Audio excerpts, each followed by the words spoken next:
A CPAD convida a todos para a 24ª Conferência de Escola Dominical em Cuiabá, Mato Grosso. Plenárias, seminários e workshops de 15 a 18 de outubro no Grande Templo das Assembleias de Deus. Avenida Historiador Rubens Mendonça, sem número, com a presença de Cláudio Honor de Andrade, Alexandre Coelho, Elianai Cabral, César Moisés e tantos outros. Inscrições e informações no site editoracpad.com.br/eventos. 24ª Conferência de Escola Dominical em Cuiabá, uma realização CPAD.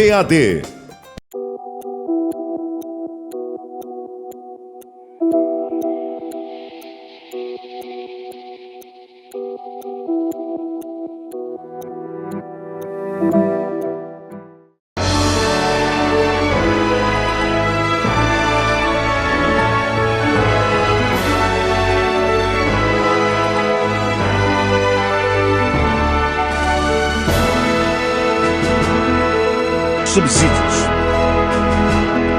Lições Bíblicas. Jovens. Lição 13. A Igreja do século XXI. A paz do Senhor Jesus Cristo. Chegamos à lição de número 13. A Igreja do século XXI. A Igreja desse novo século. Quanto tempo, quanta caminhada, quantos anos, quantos séculos. E a Igreja está aí, caminhando dentro de suas possibilidades, dentro do seu próprio tempo, enfrentando as suas próprias vicissitudes, enfrentando as suas próprias situações.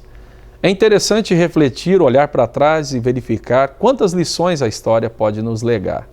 É interessante quando nós olhamos os exemplos da Bíblia Sagrada, as questões e as dificuldades que já cercavam as igrejas naquele período, as primeiras comunidades de fé. Uma coisa é certa, nós precisamos entender e aprender que toda e qualquer estrutura humana tem o peso da dificuldade humana de coexistir, da dificuldade humana de sobreviver, da dificuldade humana de conviver em sociedade. É marcado também pelo peso do ser humano enquanto seres que não são perfeitos, que possuem defeitos graves e defeitos que, na verdade, todos nós gostaríamos de nos livrar deles. Porém, nessa condição que nós estamos vivendo, ainda não podemos nos livrar desses defeitos. Ainda somos marcados por eles e precisamos enfrentá-los e, assim, estarmos existindo com essas dificuldades. A Igreja do século XXI, eu penso que ela precisa ser cada vez mais uma igreja que busque o modelo do Novo Testamento, modelo neotestamentário. Uma igreja que tenha características que possam justificar a sua existência no século XXI. Não apenas como uma nova porta, uma nova denominação, um novo local de reunião. Não é só isso, nós não estamos falando disso, nós estamos falando de uma igreja que tem uma identidade e que essa identidade justifique a sua existência. A sua existência possa estar consignada ao fato dela ser relevante dentro dessa sociedade. Infelizmente, a gente nota que algumas de nossas comunidades não atuam no seu entorno, não fazem diferença à sua volta, não produz transformação à sociedade que a cerca, sendo meramente um ponto de encontro das pessoas.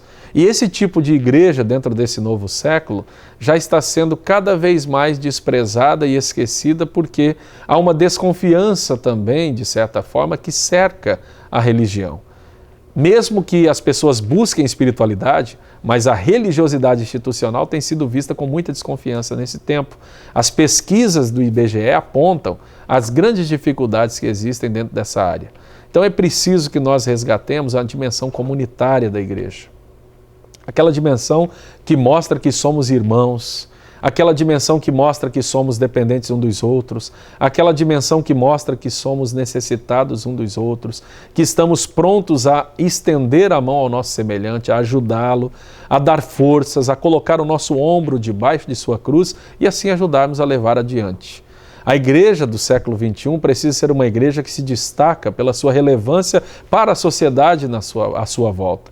Uma igreja que, na verdade, se preocupa com as demandas do dia a dia, que não está simplesmente interessada em cuidar de si mesma, das suas quatro paredes, e não fazer nada em torno de si. E uma igreja até mesmo com aquele sentimento assim, olha, eu estou salvo, estou liberta, estou livre, e quando Jesus vier, nós vamos sair daqui e esse mundo vai pegar fogo. Olha, esse sentimento é um sentimento egoísta, é um sentimento ruim, que nós venhamos a ter preocupação com a sociedade, com a qualidade de vida das pessoas que estão em torno da igreja, com a vida espiritual dessas pessoas, com todas as dimensões da vida desses nossos semelhantes, dessas nossas pessoas, desses nossos irmãos que convivem em torno das comunidades onde nós estamos instalados. Eu acho que a grande questão a destacar nessa última lição é que, a despeito de todos os desafios que nós vimos, de todas as dificuldades que nós estudamos ao longo dessas 13 lições, né, hoje é a 13ª, que nós possamos destacar o fato de que a igreja pode ser uma porta de saída, pode ser uma estrada de esperança, pode servir como alento para essa sociedade desesperançada. Isso se a igreja se comportar como o Senhor Jesus Cristo ensinou que nós deveríamos e devemos nos comportar, amando-nos uns aos outros, sendo um, assim como Ele, o Pai e o Espírito Santo, eram e são um, ou seja, na unidade, na união, no propósito, no amor, vivendo aquilo, que nós possamos aprender com o Senhor Jesus Cristo, que possamos observar o modelo de Jesus Cristo, que possamos ter uns aos outros em alta conta, que possamos suportar uns aos outros para podermos conviver. Perfeição, nenhum de nós somos perfeitos, não existe perfeição no nosso plano humano e material, a não ser na pessoa de Jesus, a quem nós seguimos e a quem nós queremos a cada dia nos tornar mais e mais parecidos.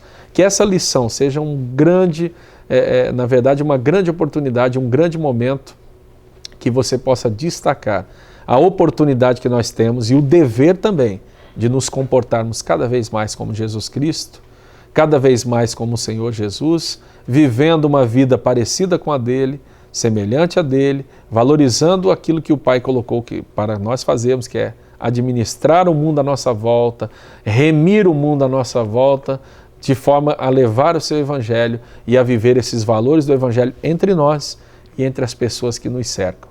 A igreja do século XXI pode ser uma luz no fim do túnel de uma sociedade sem esperança, de uma sociedade como se fosse um barco à deriva. Que a igreja de Jesus Cristo possa ser aquele farol, aquela direção, aquele norte.